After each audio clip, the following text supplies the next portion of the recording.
Apa salah anak saya? Aaron Aziz terkilan pemengaruh mahu saman RM 2 juta. Petaling Jaya, apa salah anak saya? Demikian respon pelakon Datuk Aaron Aziz apabila menerima surat tuntutan dalam kurungan LOD daripada pemengaruh Sarina yang didakwa memfailkan saman berjumlah RM 2 juta terhadap anak perempuannya Dewi Ariana. Aaron terkejut dengan tindakan pemengaruh itu selain menegaskan anak perempuannya tidak sepatutnya terpelit dalam isu ini.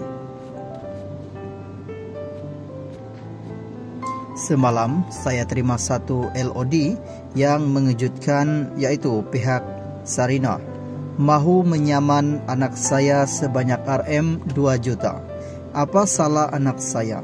Dia hanya minta penjelasan mengapa video dimuat naik pihak sana masih belum dipadam.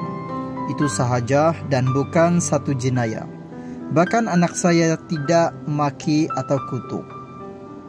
Semua kenyataan dia ada dalam LOD ini, katanya. Jelas Aaron, dia dan isteri telah sepakat untuk tidak maklumkan perkara ini kepada Dewi Ariana bagi mengelak mentalnya terganggu. Sebenarnya saya dan isteri dalam kurungan Datin Diana Halik tak mahu maklumkan kepada Dewi sebab bimbang akan ganggu emosinya.